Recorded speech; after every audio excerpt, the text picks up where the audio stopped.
Okay, good evening, everyone. Thanks for being here. My name is Stacey Lund, and I oversee the Canadian Sports School with this amazing team here. And we welcome you, whether you're joining us from home on Zoom or to here in our classroom this evening. We are recording this. It's not being recorded on Zoom. It's being recorded through Daryl. So you may be on screen if you're in the background, but it's unlikely. So before we begin, I'd like to acknowledge that we are on the traditional lands of the Lekwungen peoples, known as the Songhees, Esquimalt, and Wasatch nations. We're very grateful for the collaborative relationship we have with these nations and to live, learn, and play on these lands. The Canadian Sports School is a very special program at Pisces. We take 30 students every year, and I have great pride in this program. Pisces has been operating it for 3 years. We took it over, or we were offered to take over the program from Canadian Sport Institute Pacific a few years ago during COVID. And it's just been a great way for us to help athletes on their performance pathway. So it's filled with amazing, inspiring young people, and we're helping them on their journey of sport and education. And I'm going to pass it on to Jenna, who will introduce our team and take you through the evening. Hi.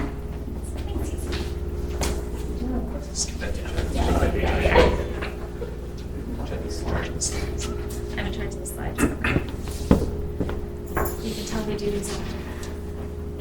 Hi, my name is Jenna Hamilton. I am the Sport Development Coordinator here at Pisces. I also coach the gymnastics curriculum for the sports school athletes, and my office is situated in the sports school, so we get very well acquainted throughout the year.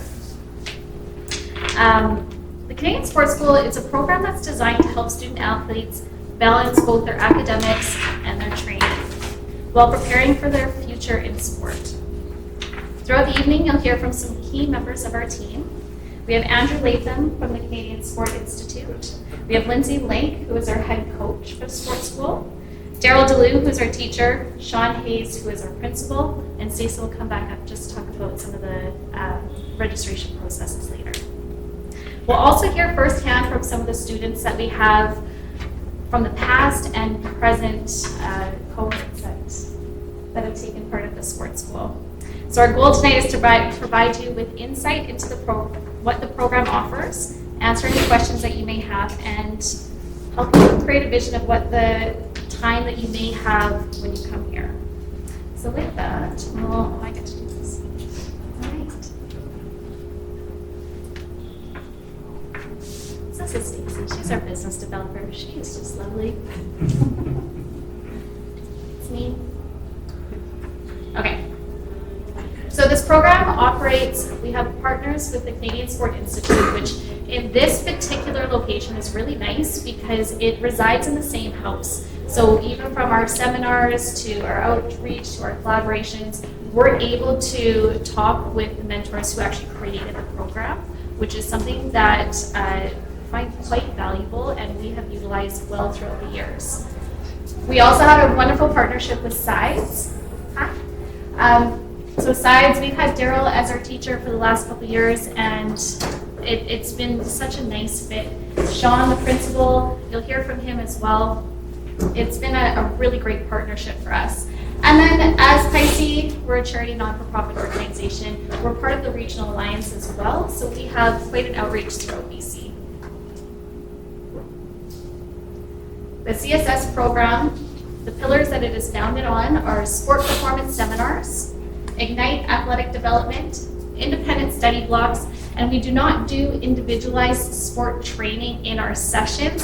However, we do work with individual sports just throughout the programs and the way that we interact with the students. I'm going to invite Sophia to come up and give us a little overview of the culture of what sports school is. Sophia is one of our grade 12 athletes and has been with us for 3 years now. Perfect. Thank you so much. As Jenna said, I'm Sophia. This is my 3rd year at Canadian Sports School, and I'm the principal at Oak Bay. I will be talking about the culture. I started 3 years ago, and I knew from day one this was like the perfect environment for me. I've always struggled in school. It's never been my favorite, but to be able to wake up, train, have a lot of support academically. It's been amazing. There's all athletes, again 30. There's normally bigger group in the morning, smaller in the afternoon, and I've done both, and they're both great, but I've been in the morning for the past 2 years. And it's a big group we have around 20-ish kids, and we're all athletes trying to get to the highest level we possibly can. And it's great because we can support each other through the highs, the lows, the wins, the losses. And in training, if people are having down days, like we just lift each other up so much, and I think that's why it brings us so close. And I've met people that are going to be my lifelong friends. I just highly recommend it. It's been great. The coach is Lindsay. She's like a second mom to me. She has helped me through so much personally and in sport. You come in and you're not feeling good one day, you can be like, she'll adjust your program. It's perfect. Jenna, the same with gymnastics. She'll help you so much. Nat, if you need a smile, go talk to him. In about 3 seconds, he'll make you laugh. Daryl with teaching, so helpful. He's helped me through sides. I've taken other courses besides sports school, and it's just been a great experience. And yeah, if it wasn't for those people, I feel like it wouldn't be the same, but I'm just extremely grateful for this program. And if you're an athlete who's really interested in your development as a leader, as an athlete, and is looking for a positive environment to train in, this is the perfect place. Thank you.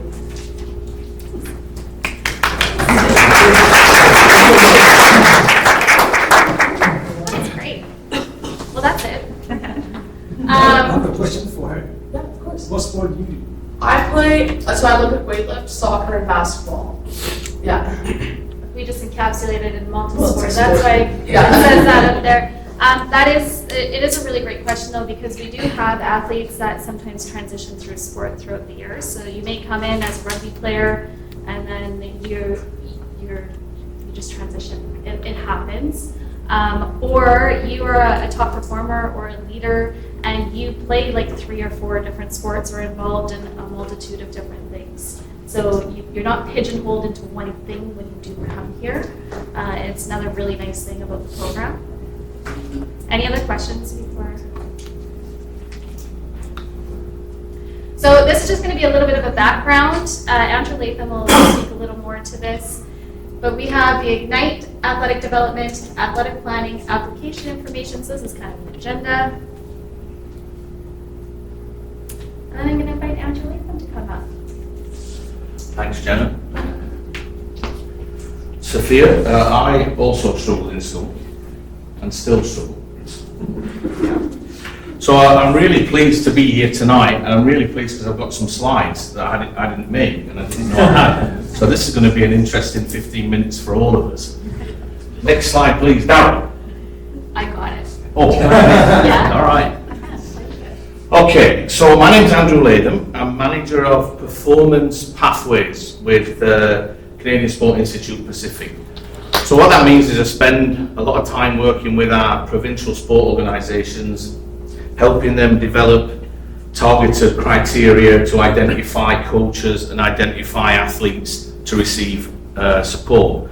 I also manage our coach and athlete education program, and then I'm also responsible for managing the RBC Training Ground program, which kicks off on Sunday in Kelowna. So just a quick background on CSI Pacific. So we're part of a series of institutes, and as a group we make up the Canadian Olympic and Paralympic Sport Information Network. And internally in the province of BC, we're members of the Regional Alliance, and I think Stacey, you had mentioned that earlier before. So the goal really here is to try to deliver programming to athletes and coaches that's somewhat consistent across the country. It's not always possible to do that, but that's what we're trying to do. So that's the boring bit. Let's move to the interesting bit here. So here's my slides that I've not seen. So I'm not going to name these players because you can read them. But as we go through this, I was thinking today you wanted me to talk about the history, didn't you? And I can talk about the history, but I'm also interested in talking about the future as well. So we've got some athletes here, Caroline, Alexis, and Sophie, that have come through this program. So we know that this program develops high-performing athletes. And then here we are, we've got some more athletes here. So Charity from rugby, we've got Mel and Riley. So again, more examples of athletes coming through this program. But what I found interesting is somebody mentioned this house. Was that you, Jen? Probably. That's good, that's 2 for 2. So maybe I want to talk a little bit about this building, because what's a school anyway, right? It's a group of people, it's a teacher, it's some other people, it's someone over there that you don't look after me as much as you look after Sophia. So I'm going to have to have words at the end, I'm going to be disappointed now. So this building opened in 2008, so it's 17 years old already. I don't want to date myself, but I moved to Victoria to manage a soccer program in 2008, and it was managed out of this program. So I've spent all my time in Victoria working in this building. Sports school started in 2011, and around COVID time we moved that over to Pisces. So now we just license that program out. But there's an interesting thing about this building, and it's that world-class athletes are in this building all the time. And you don't sort of realise it at first, but after a little while you realise that these world-class habits that they have rub off on people. So these people on the slide here have been sat in this room, and I've had the fortune to coach athletes that have sat in this room as a 12 and a 13-year-old, and a few years later I've been able to see them captain Canada on the TV in the World Cup. So I think when I think about sports school, have I got another slide? No. I'll go back. When I think about sports school, it's great to talk about the history and what's been done and what's happened. But in this building, you're going to be surrounded by world-class athletes, world-class practitioners, and world-class people that really care about the athlete. And I think my question is always, who is next, right? What's your name, young lady? Kira. Right, Kira, I know nothing about you, but I know someone sat in that chair that has gone to Olympics or a World Cup for Canada.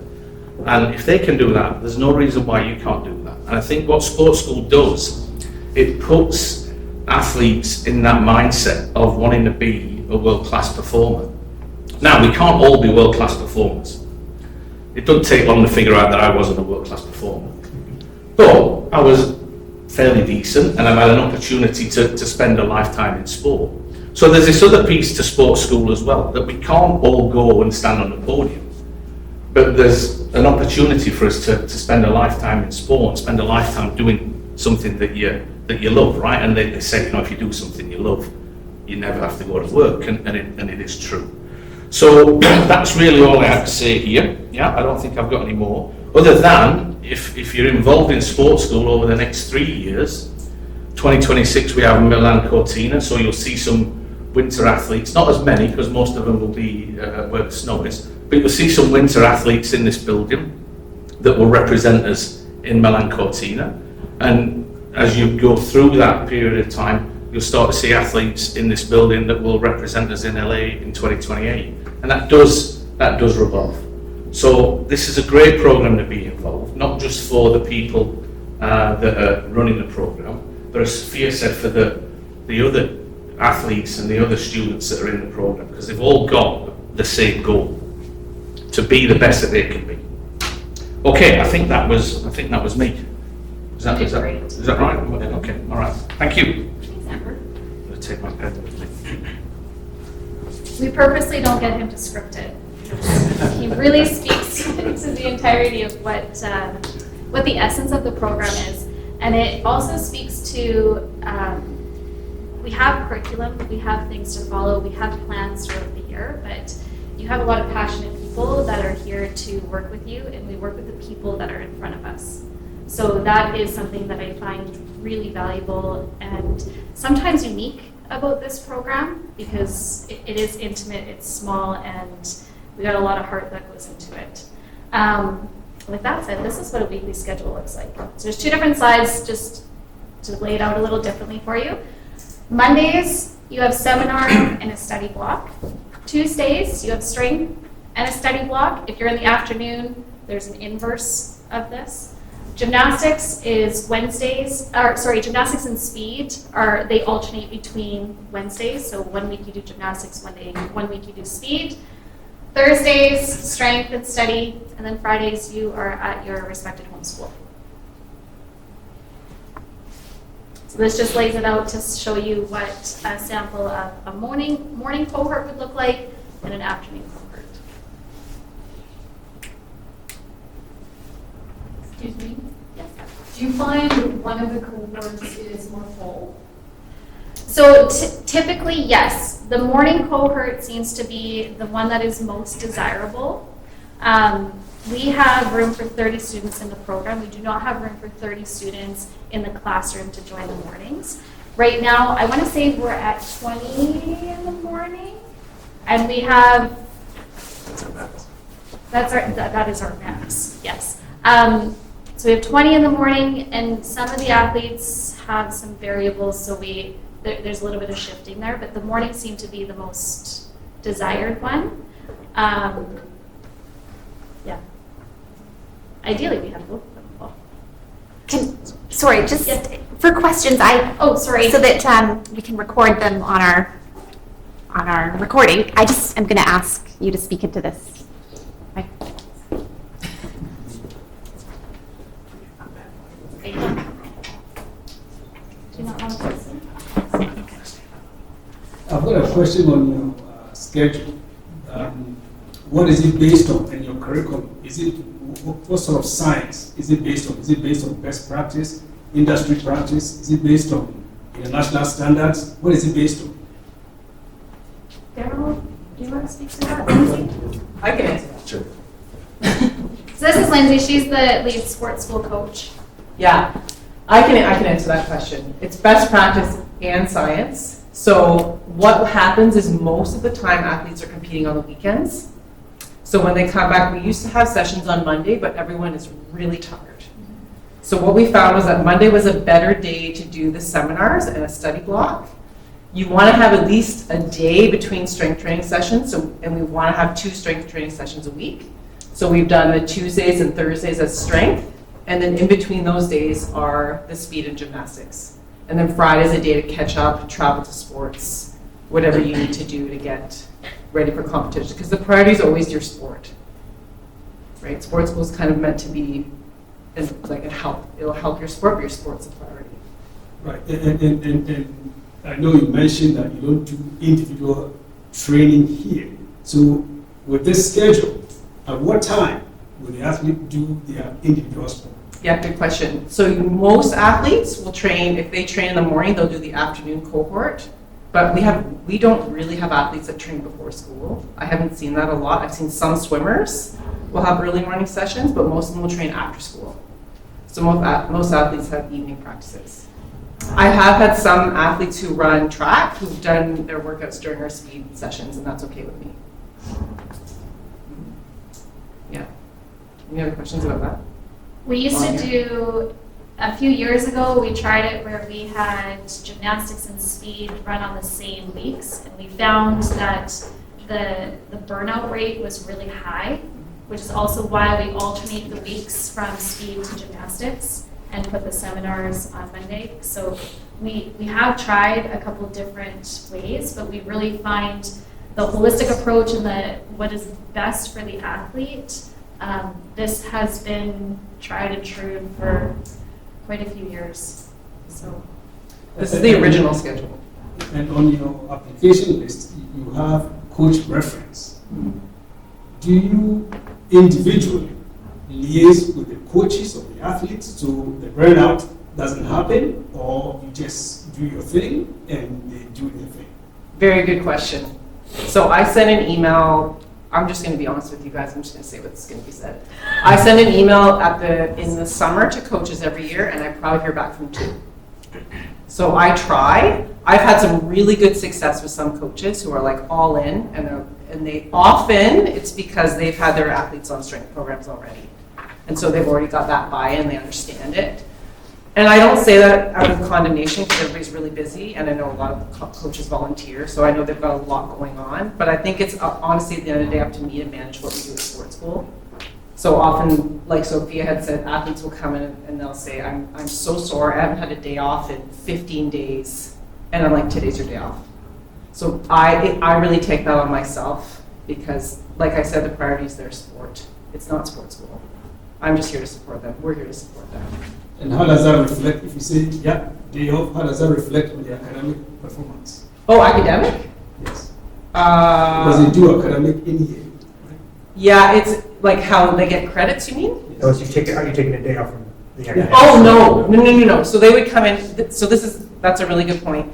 So what they'll do is they'll come in and I will say there's always something you can do, because like you can also do a mobility session and you can do some recovery and there's probably some exercises you could do, right? And then you would still go to your study block. But I really encourage athletes to always come. Like you should always show up, because what you don't actually want to do in most cases is just sit around.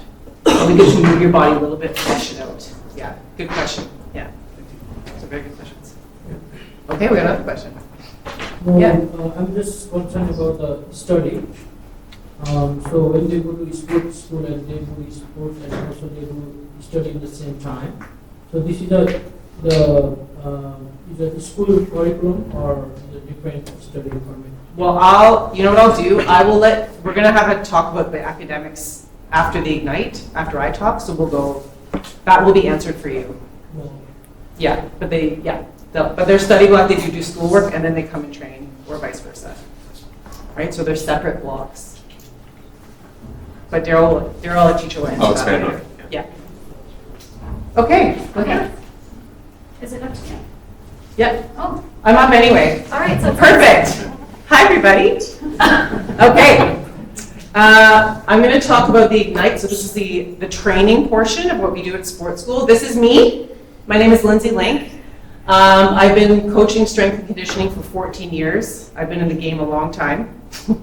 I was here when sports school was created. I started working here in 2011.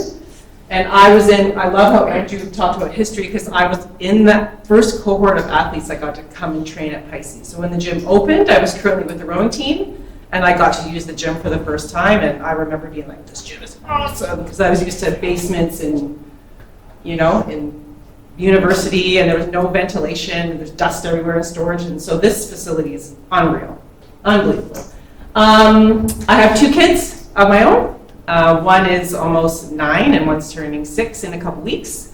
So I take my role very seriously, because I understand what it's like to hand your kids off to someone that they're going to spend hours and hours and hours with me. So it's something I don't take lightly. It's a responsibility that I do carry, and I try to do my best for all of my athletes all the time. Anything else on here? Yeah, just some experience with Rugby Canada. So anyway, I've done a lot. I've worked with a lot of athletes. I've worked with all sorts of different disciplines. I've worked with chronic condition patients, but here, this is my baby. This program is like my dream job, and I'll do it for as long as possible. Okay, so I'll talk about the 3 different components of the Ignite curriculum. So speed, we do, as Jenna mentioned, every other week on Wednesdays, and we focus very much on mechanics of sprinting, because we have some people who are swimmers and they don't spend any time on land. So that's like, well, let's just show you the basics of sprint mechanics. Let's do some drills. Let's do some jumps. At the end of the day, you're training power, right? And then for those athletes who are doing field sports, this is obviously a great skill to learn. But we don't train a whole ton of volume on this. So if you're kind of thinking like, oh, is my kid going to be doing 400-meter repeats? No. So we do focus on short, like acceleration and top speed, but we don't do a ton of work. It's not a track workout. Gymnastics, as Jenna mentioned again, that's every other week also. Gymnastics is really fun and it's really valuable, because you learn where you are in space. Jen does a ton of mobility. There's balance training, there's landings, there's tumbling, there's falling. So they're really great skills to learn just in general, so your body has a really good map of where it is in space, which is really important in your sport, but also when you're done. I think it's important to mention at this point that what I think is really valuable is that we don't have kids only doing their sport-specific movements at this stage in the game. So what they have been seeing when they were sending when strength and conditioning coaches were getting athletes into high performance programs, they weren't great movers because all they had done was their sport. So they came in and here you are on a national team all of a sudden and you can't even squat or you can't lunge. So one of the really big goals when they were creating the sports school with this Ignite curriculum was let's get kids knowing, or athletes, let's get them familiar with different movements that they will need to do later.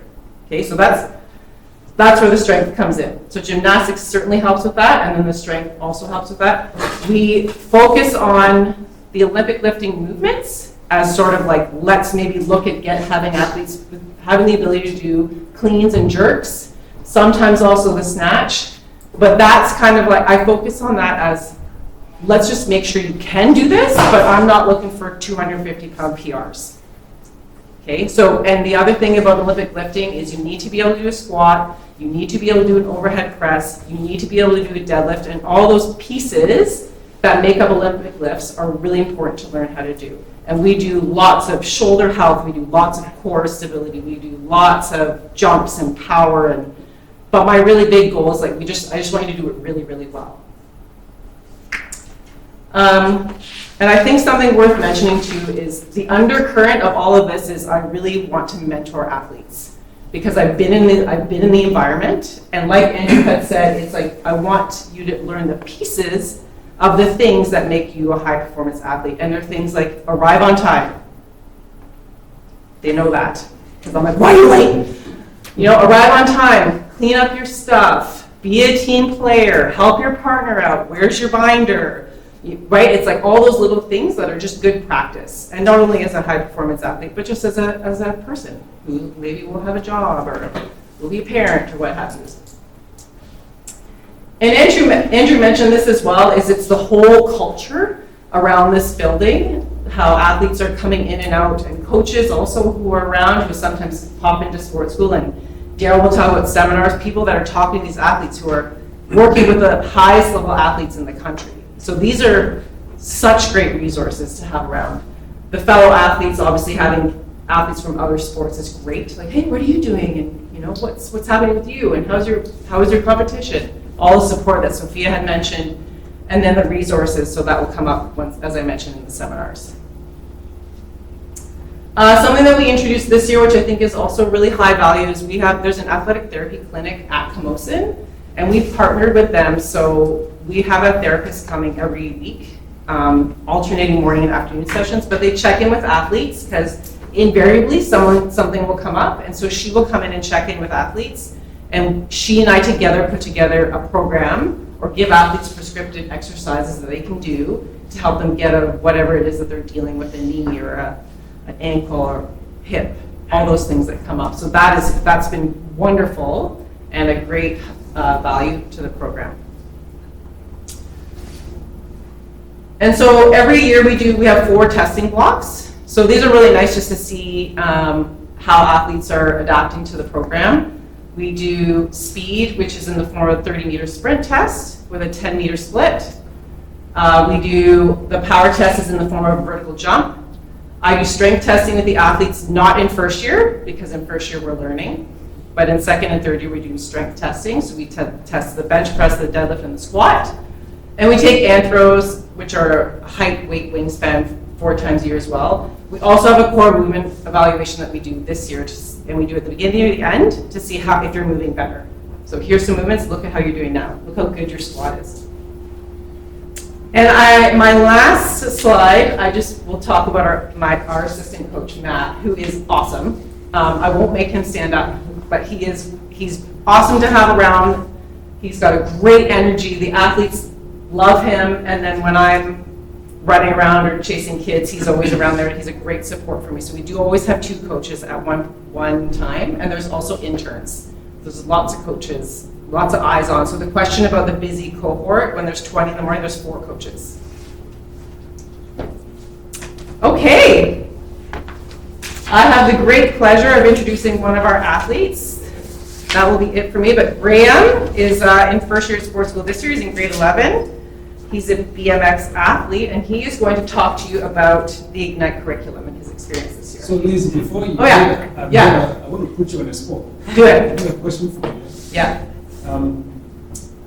And the premise of my question is, not all of us, at least me, is going to get to the Olympic podium. Yeah, And I looked at your bio. Yeah. And you've got a degree in kinesiology. yeah. So, just to put you on the spot, what led you to that? Instead of you've been around the sport for a long time. I don't know your background, if you made it to the Olympics and you decided to retire and you're a coach, or you just say, you know what, I've had enough of this, I'm going to branch into coaching, I'm going to take a degree. I think at least for my kids here, it would be good information for them to have. Like what, my sport background? Your background and what led you to where you are now. Oh, okay. You want me to talk about myself? Okay. I started rowing in high school, and then I rowed in university and had a really successful career in university. I was captain 3 times, MVP 3 times. Was carded as a national team athlete in 2006. I rowed heavyweight. I went to World Champions that year. I felt really small, so I switched to lightweight rowing the next year. Lost 30 pounds. Rowed lightweight for 3 years, and missed. So in 2008, seat race for the Beijing Olympics. They took 3 people. I was 4th. And honestly, moment of truth, what ended my career was the making weight. Yeah, I just couldn't. After 4 years of weight cuts, and yeah, it ended it for me. So I was living in London at the time because the lightweight center was there. And then I moved here, and then I had a big fall from grace because I was like, oh, I'm not special. I am just like everyone else. So I applied for a bunch of jobs, and then I walked into Pisces, and it was a bit serendipitous because they recognized me, the S&C manager at the time who worked at Pisces was like, hey, I remember you. You used to come here and strength train. And I was like, yeah. Can I clean your mirrors? I am desperate for a job. And he's like, don't you have a degree in kin? And I was like, yeah, actually I do. He's like, we need a coach. Do you want a job? And so what happened was he mentored me here. And then I got my certified strength and conditioning certification that year. He helped me get it. And then I coached and coached and coached and coached. So it was a bit, yeah. So that's my story. Yeah, you're welcome. Graham. Okay. Lindsay. Yeah, I am in grade 11. I go to Oak Bay High, and my sport is BMX racing. And the main thing I'm going to talk about here is like the Ignite program with strength, speed, and gymnastics. So the Canadian Sports School's Ignite training program has become one of the things I look forward to most week.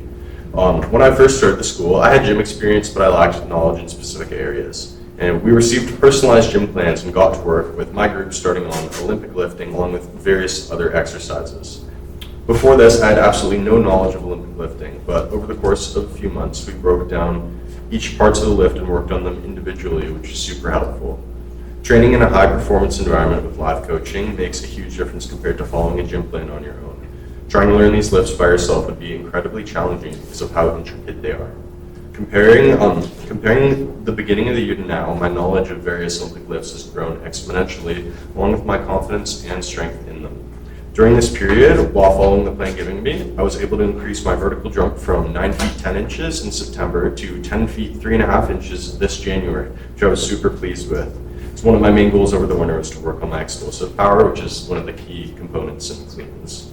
After winter break, we started our heavy lifting strength block, which focused on more basic but highly effective lifts. We began by testing our max weights for various lifts, then received specific numbers to train with off the our max lift. Now, as we continue this mesocycle, I've noticed my body getting stronger while still maintaining the energy I need for training outside of the weight room. Training at your local gym means missing out on some of the most important aspects of this elite facility. Being surrounded by highly educated experts who are always ready to help, along with motivated, like-minded individuals, truly brings out the best in your strength and sport performance. Now, the sprint training. Next piece of the training included in Ignite is our sprint workouts. Every 2 weeks, we head out to the field for an intense sprint training session. As a cyclist, I was initially nervous about these workouts, but they quickly grew on me as I developed my skills. Throughout the first half of the year, we covered a wide range of on-foot drills varying in technicality, along with sprint workouts, uphill sprints, proper sprint form and technique, various group races, and timed 30-meter sprints to track our progress. Going into these sessions, I had absolutely zero on-foot athletic ability, as I've been a cyclist my entire life, but week after week, my skills have gradually improved, leaving me very sore in the process. This type of cross-training is more important than one might think, because even if your sport doesn't directly involve sprinting, there are huge benefits developing new movement patterns. Your muscle and body becomes more adaptable, making you a more well-rounded athlete. Sprinting is also crucial in areas of other sport performance. For example, at events like the RBC training ground, one of the key tests of athletic ability is your sprint, making it essential to have experience going into that. Overall, these sprint sessions play a major role in developing the skills needed to become an elite athlete. And gymnastics, finally and arguably the most fun part is gymnastics. Gymnastics alternates every Wednesday with sprint workouts, and it's one of the things me and my classmates look forward to the most. Walking into the gym, you know you're about to have fun while working on important skills that can't be developed anywhere else. Whether it's balance exercises, stretching, bodyweight maneuvers, or flips, gymnastics never fails to be both engaging and beneficial. At first glance, structured gymnastics training might not seem as essential as other forms of training, but it's just as important. Skills we practice help prevent injuries, improve flexibility, enhance spatial awareness, and build calisthenic strength. Since I started gymnastics, my balance has improved significantly, including my handstands. My flexibility is the best it's ever been, and I am well on my way to achieving personal goals I've set for myself there. Well, one of my favorite parts is that if there's a specific skill you want to learn, the coaches are always willing to help you in every way possible. All in all, gymnastics provides a creative outlet while helping develop technical skills that translate to better athletic performance, all while having fun. And my conclusion. Since attending sports school, the Ignite training program has easily become one of my favorite parts. Whether it's the brutal ice baths, they're not fun, high energy workouts, or fun gymnastic sessions, I constantly find myself reminding myself how lucky I am to be earning high school credits while doing this. And that is my speech. Thank you guys.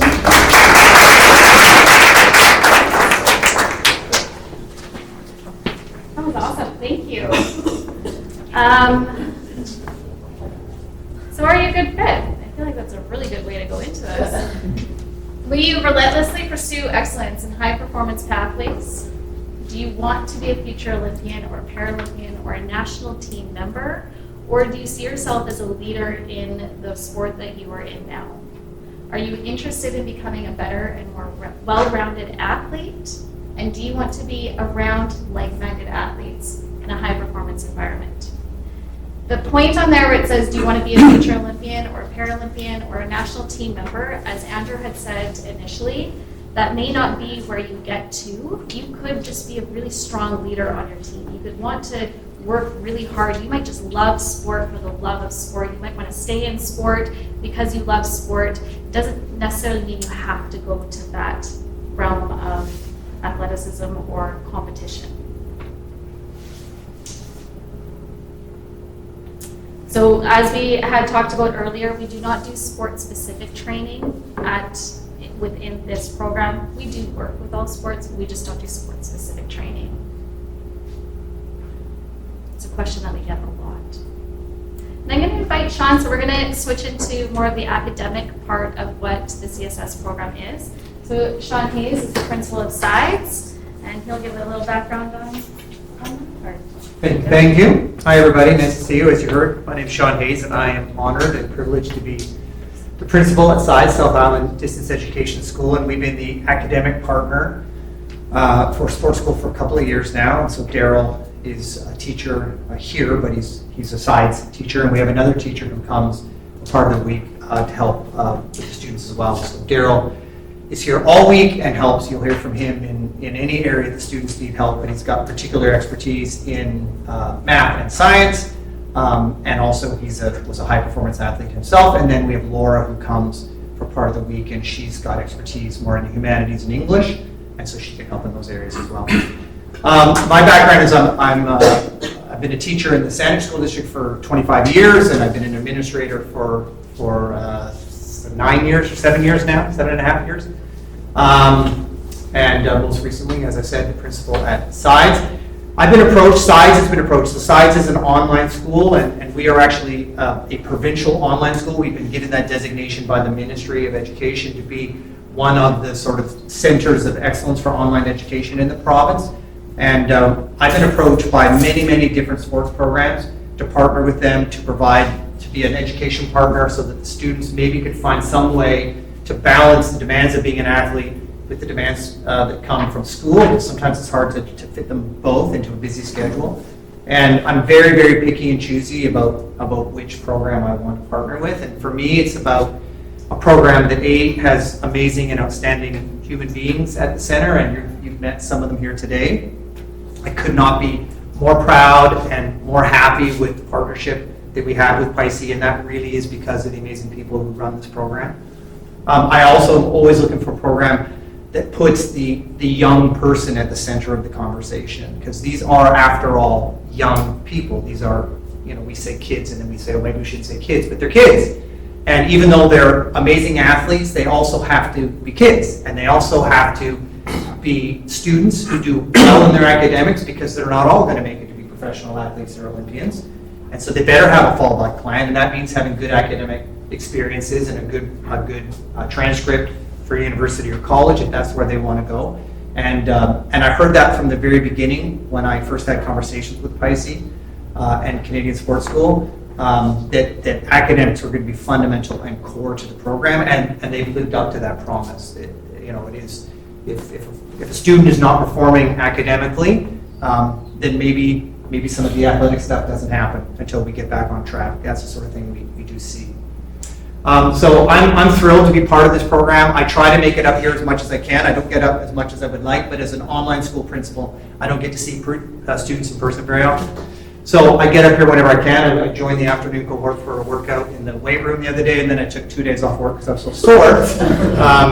But I do like to get up here and see the kids, and every now and again, even Daryl will invite me out to see one of them perform in their individual sport on the weekend. I love doing that as well.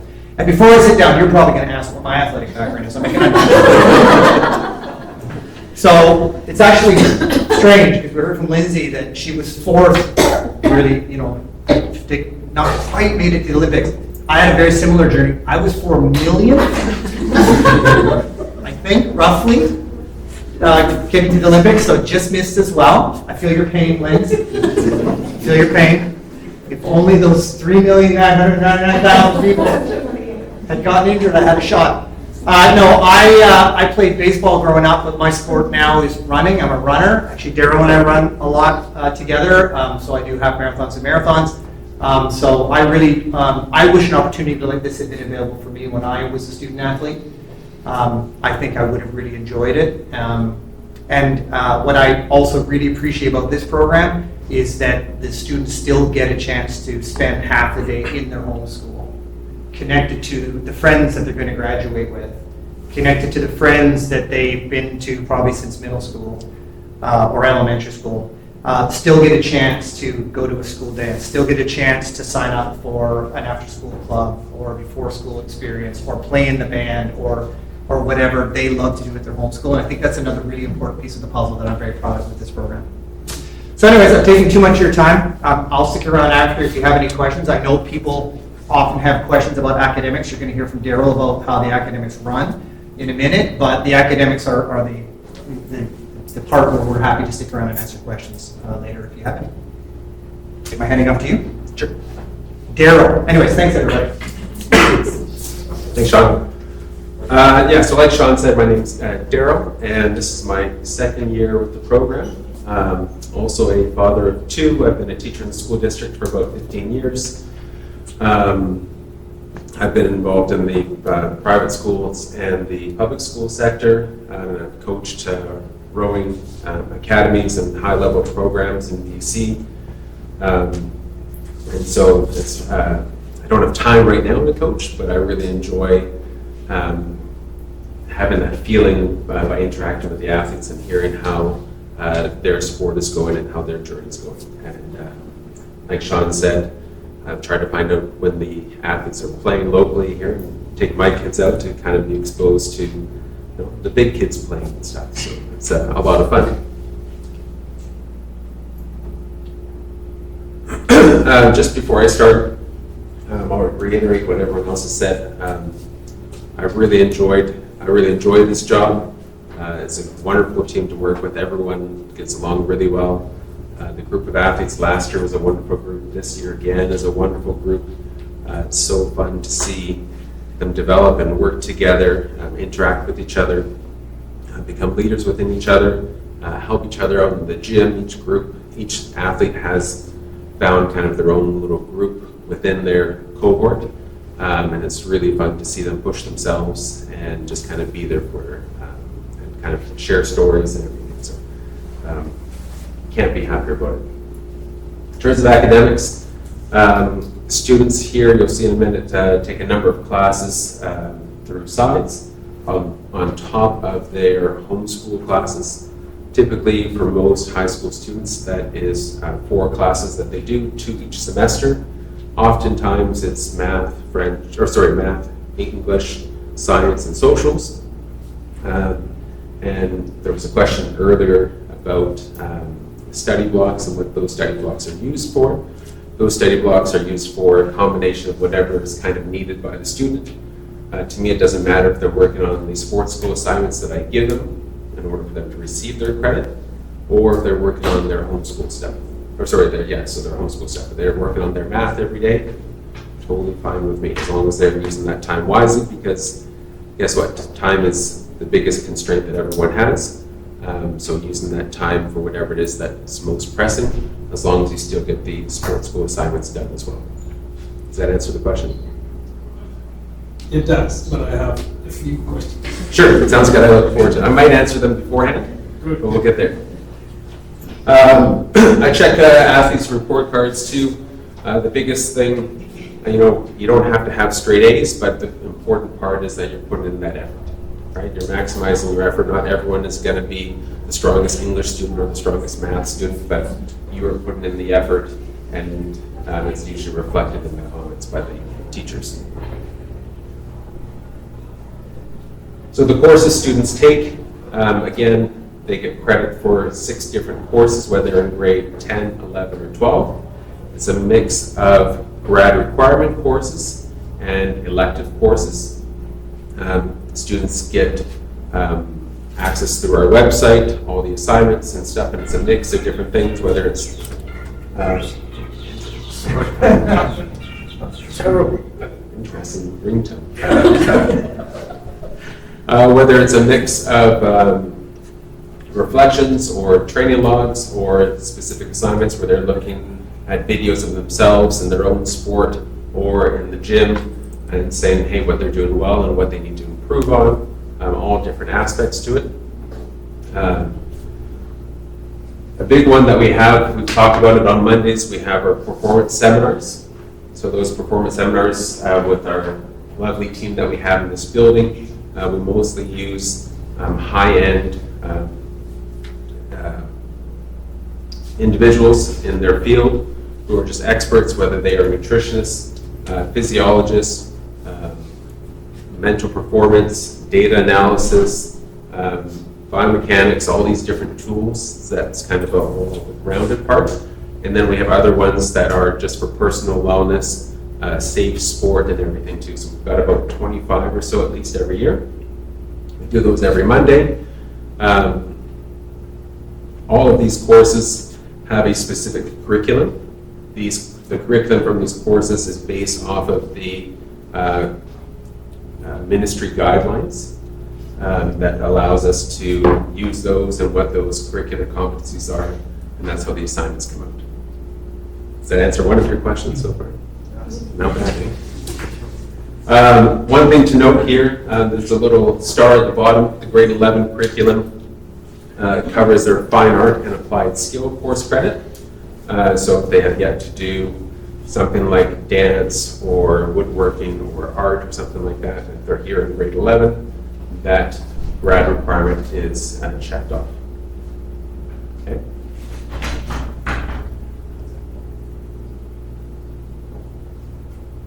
One last thing that I'll just say, go back just about sports performance with the seminars.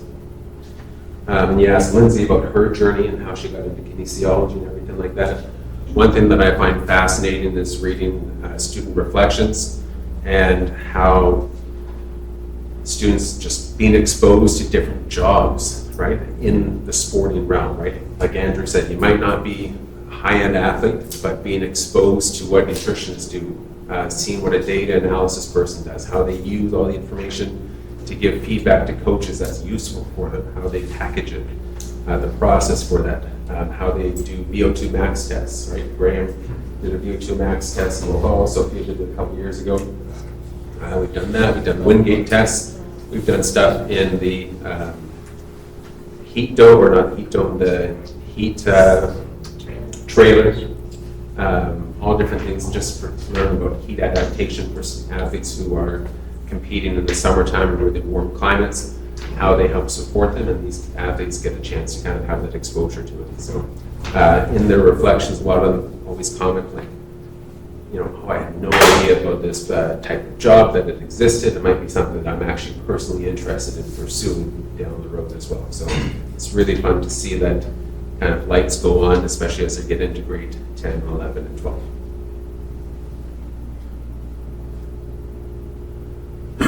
So, as I said, most students take their academic courses at their home school. We have students often who are in French immersion, and that means they have Français langue as well, or they might have a different French course. I connect with all the counselors in order to help them work it out. I'm also available to any students and families to help figure out what a potential schedule might look like, and we kind of try to map out multiple years to kind of see, okay, if this is the right fit, if I'm here for 1, 2, or 3 years, how does it work for me? Courses, often athletes will take that extra course that they're doing. Let's say if they're in French immersion, they'll take their English through sides as well. It just helps us have that extra connection because I know those teachers, I can have access to them and have a way to support them and make sure that they're continuing with their studies. Sound good? My last slide here, to be successful, right? As Lindsay said, show up, right? Try and get something done every day, and just be proactive with your communication, right? We've got students who are away right now. One student is competing in Arizona this weekend and next week. Another one's competing in California. Some are going to Portland this weekend with their volleyball team. People are going all different places depending on what the needs of their team are, and we're very flexible because that sport that you're doing is our priority, and we're here to support you. Any questions about academics? I do. Okay. If anybody has any questions. So, at the macro level, it's great, but I want to talk about the micro level. For the academics, do students, and you mentioned in your second last slides that they do their main courses in their home school. So for your academics here, do they bring assignments to you for help, or you actually teach them math, English, and science here? So I don't teach them that at all. I mean, it's almost like I'm tutoring them or helping them out in different ways.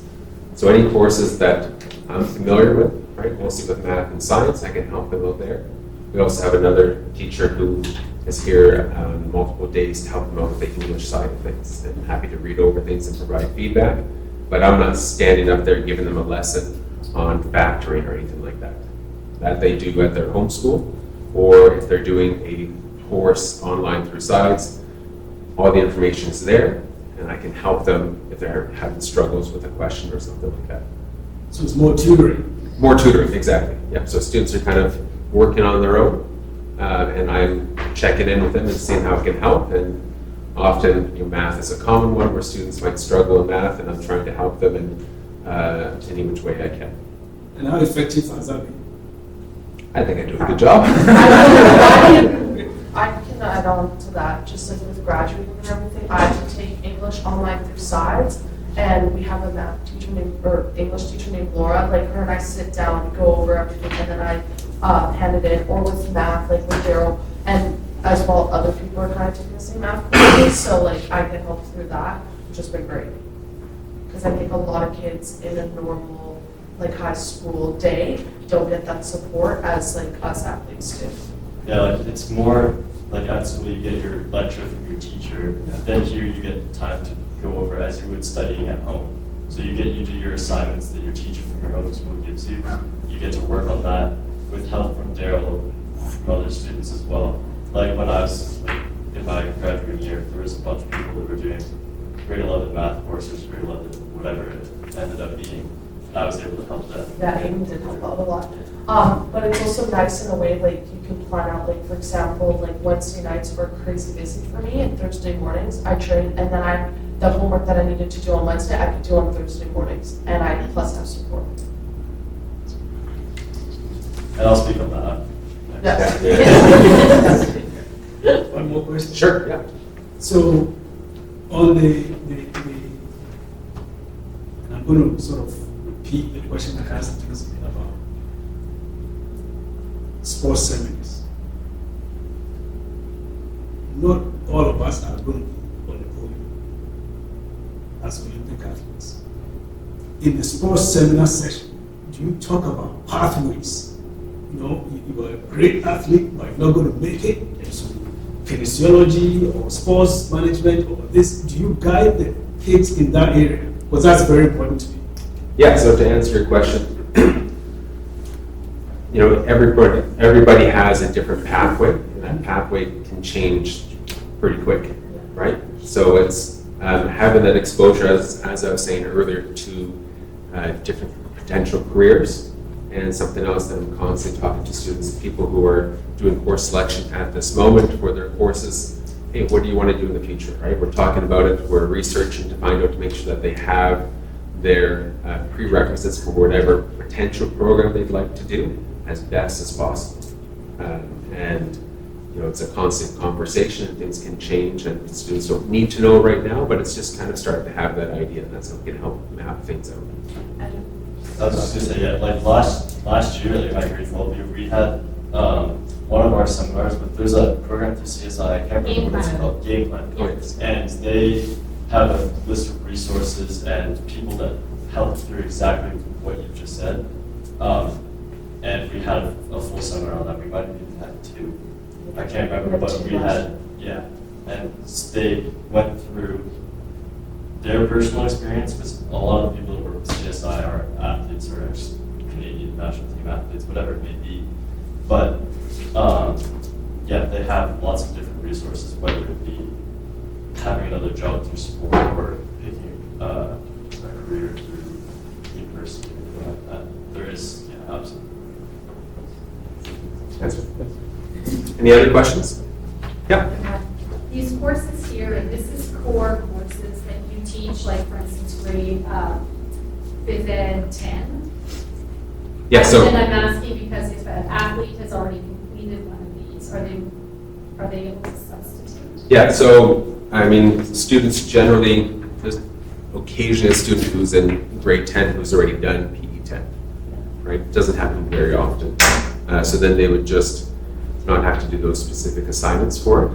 Oh, I see. But a lot of the assignments overlap between courses as well. So it's kind of, looks separate, but there's also a lot of overlap, right? And we've chosen these courses, like I said, the PE 10 and Career Life Education 10 are the two grad requirements. The other ones are electives. In grade 12, the only one that's a grad requirement is Career Life Connections.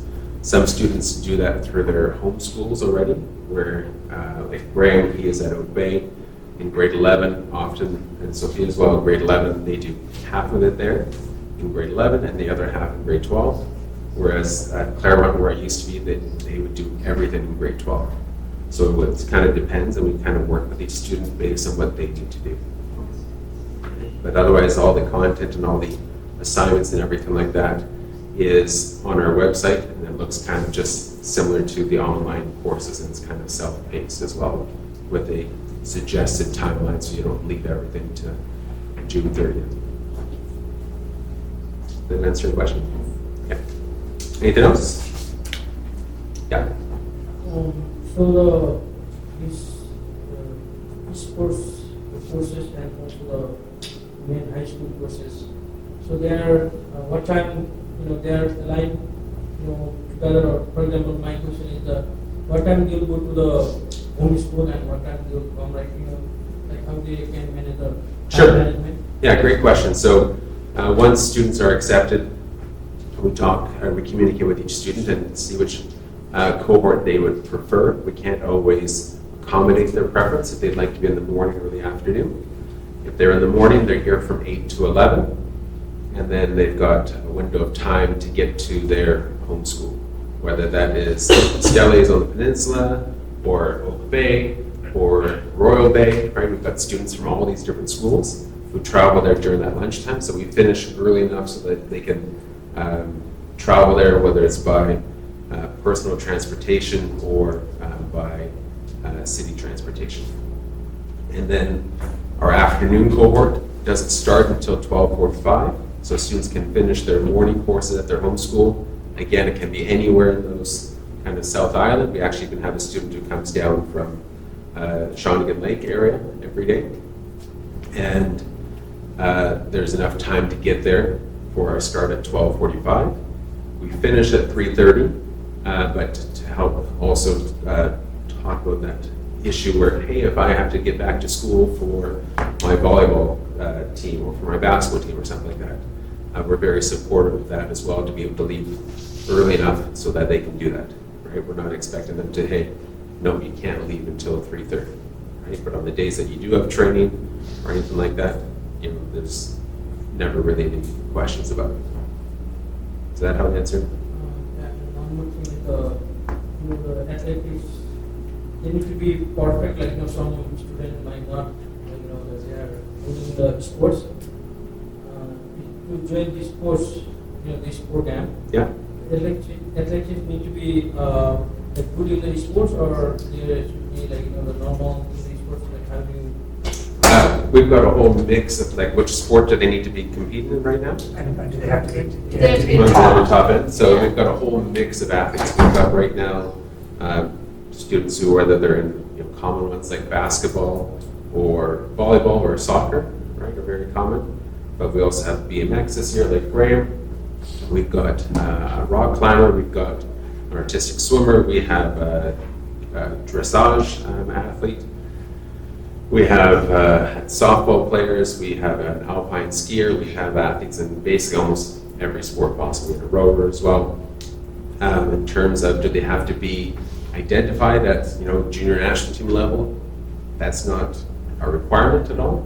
But it's part of it is we want to see where you're at, and that's where the athlete bio is, and then we learn more about you as a person as well. Because you could just be a really good player as well, right? Sometimes, say if I played soccer, I didn't want to always play on the rep team or on the wave team because it just wasn't the right fit for me. So it doesn't mean that I'm not good enough to be on that team, and I could just be a really good player on my Gorge Global soccer team or something like that, right? So not everyone is, that identified athlete, right? But it's something that the expectation is that you are wanting to find ways to improve, and this is one of the ways to improve and to challenge yourself. And also the high school credit will get, if you take this course, so you will give the credit for the graduation in the high school. Sorry, Graduation. These graduation grades, yes, it all counts towards graduation. So each course here, there's 6 courses listed. They would have 24 credits. So they would have that plus their traditional, often 4 courses that they do through their home school is another 16. That gives them about 40 credits every year. And to graduate, you need 80 credits, right? More than enough. Yeah. I had double the amount of credits. So Yeah. It's pretty low-hanging fruit, so it's never been an issue in terms of graduation. Anything else I can help with? Okay. I was going to speak to it really quick before Aiden comes up. Just to kind of touch a little bit more on the point of if you have to be a top athlete, we also, on the inverse side of that, will see really good athletes that need help with their organizational skills. They need help with their communication skills. They need help with their academics. They need support in other areas. We've seen some great athletes come in, but they don't always have the best team sportsman-like attitude. And so we really do look at the holistic approach of what an athlete is in that way. So athletics, it's great. It's great to play sports. It's great to be good at sports. It's great to strive to be one of the best and, you know, compete with Canada. But you also got to be a good human. You got to be someone that is willing to learn, somebody that's willing to be part of a team, somebody that is willing to learn how to take feedback constructively in a safe environment. So that is something that we do a really good job of offering to the team of people that we have. We care a lot about the humans that come through the door, and we want to help them be good throughout the time that they are here for themselves and for our community. So that's a really big piece of what our program offers. And with that, I think it's Aiden gets to come up and talk about the culture. So Aiden, hang on. Oh yeah, there we go. So Aiden is actually a graduate who volunteered to come back and speak about the culture, the overall academics. It's a little bit different. Yeah. Yeah, this is Aiden. Hi, my name is Aiden, and I was a CSS athlete for 2 years during grade 11 and 12. I'm also starting to be involved with CSS post-graduation, learning to coach from Lindsay and Matt, as well as trying to do my best to help the other athletes. There are many aspects that benefit young student athletes during their time at CSS, such as learning how to train properly and live a high-performance lifestyle. While these things are very important, many athletes struggle to find the time to finish assignments and focus on school while also working hard as an athlete. CSS took a lot of that stress off of my shoulders, as the daily study blocks gave me extra time to work on assignments so that I wasn't having to sacrifice sleep or miss practice. In addition to providing study time, the teachers that work with sports school are very knowledgeable and were always there to help me out. Whether it was an area of their expertise or something that was new to them, they were always willing to put in the effort to help me. Another aspect of the study blocks which I found benefited me the most was having other students there working on similar subjects. Working collaboratively with other students, I was able to figure out my problems as well as help them with theirs, and throughout my time, I had lots of older students help me with my work, as well as I was able to help other students with theirs. And then even if, like, say I'm at Reynolds and there's another person at Spectrum, we're both taking pre-calc 12. We have two different teachers. Maybe both of our teachers aren't very good. We're able to help each other through that. So maybe one teacher taught one thing, another teacher taught another thing. You kind of take your learning together and are able to learn a lot better. As a result of this, I was able to graduate with a 4.0 GPA and an honor roll student. I plan on continuing my education to pursue a degree in kinesiology from UVic and ultimately a master's degree in physiotherapy. Since graduating from Reynolds and CSS, I've spent a semester abroad playing soccer in Spain. CSS prepared me for this experience more than I could have expected. When I arrived at the academy and throughout our initial strength sessions, I quickly noticed that I had significantly more knowledge on the subject. I was able to adjust my own program while also helping other athletes adjust theirs, and understanding exercises that were provided to them that they might not have been able to figure out the first time. While it was an amazing experience, there were some very difficult moments, and I ended up going to Lindsay a lot for help, and she was always able to provide not only a solution but strategies to deal with these issues, and it was very helpful throughout my time there. I cannot thank all of the people involved with CSS enough for helping me progress both as a person and as an athlete.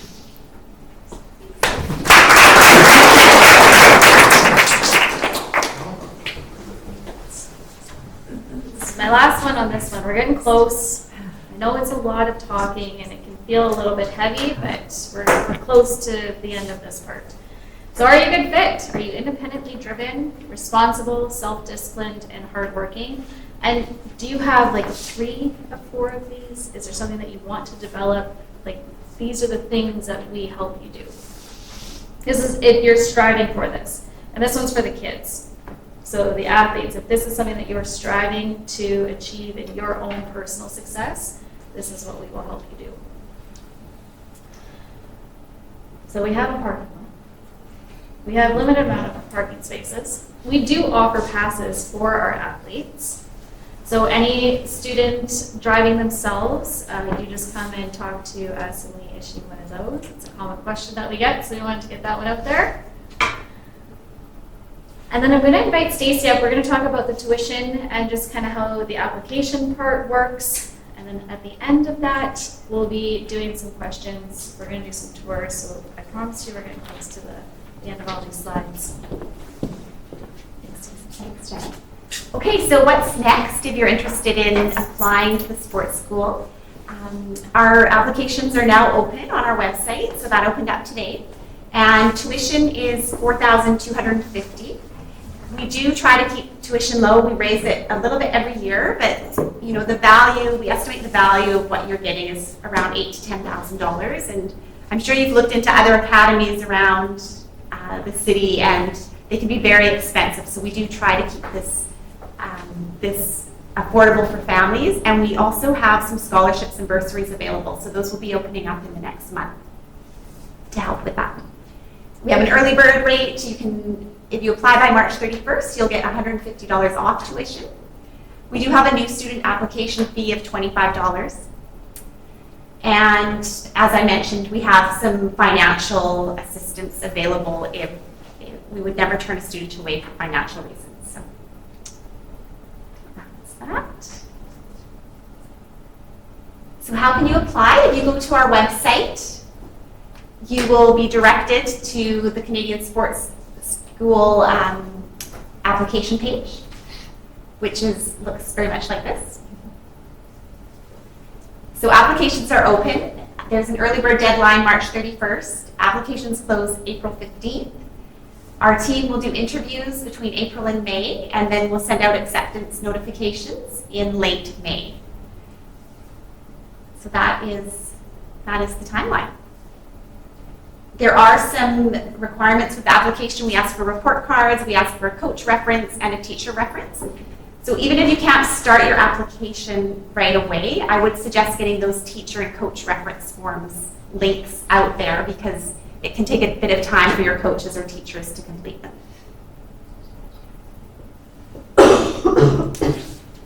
So now we're happy to answer any questions. We have some snacks and water at the back. Please help yourself. Yeah. And we're happy to give tours too, so you can see the gym, our classroom. Just show of hands, is it anyone whose first time is it here? So I will recommend come for a walk with either myself or with Matt. We'll show you around the facility. It's kind of neat because we'll do a walk by the lab, so you can see where some of the testing may take place and just where some of the other athletes train within the building. We'll go to the high performance gym. We'll show you the classroom. We'll do a little walk around, and Mr. Matthew's going to help me out with that. I believe some of the kids are hanging out. Yep. So if you have questions for them, or they may join in on a tour, just to kind of ask them a little bit more about the culture, you are welcome to do that as well. Kids, if you're really interested, I highly recommend come walk around and see if you see yourself being here over the next year or 2 or 3 years. Yeah. Sorry, I have a parting question. And probably to the teachers and more so the athletes. I've looked at the website and everything we talked here, and I did not hear anything about scholarships to universities. Is this something that, because these are high school students, Yep. and I would presume that they will be trying to get scholarship like Lindsay and other people, and I know how the process works. It's pretty tedious. Is there help within the Canadian Sports Institute in helping them navigating the scholarship process? Who wants to start? So to answer that question, so the question was, is there support with scholarship applications? The biggest part... To universities? To universities, yes. So the biggest part is we've got students who are constantly applying for them. Each high school locally has scholarship information that they have available through their school. And so like I said, I used to teach at Claremont, and they had a specific Google Classroom for those students. I've seen it with all the different other high schools as well. And we're here to help provide support in any which way. We've also, Lindsay and I have written a number of reference letters as well for students to help them with their applications, or whether it's myself, Lindsay, or our English teacher, we're happy to read over their applications. And they can also use their study block time to be working through.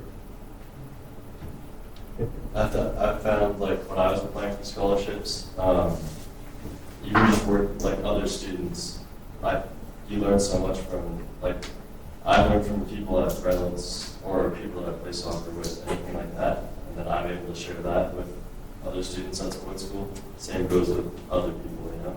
Like, not everyone has the same resources, and so it's kind of a good place to be able to share those resources.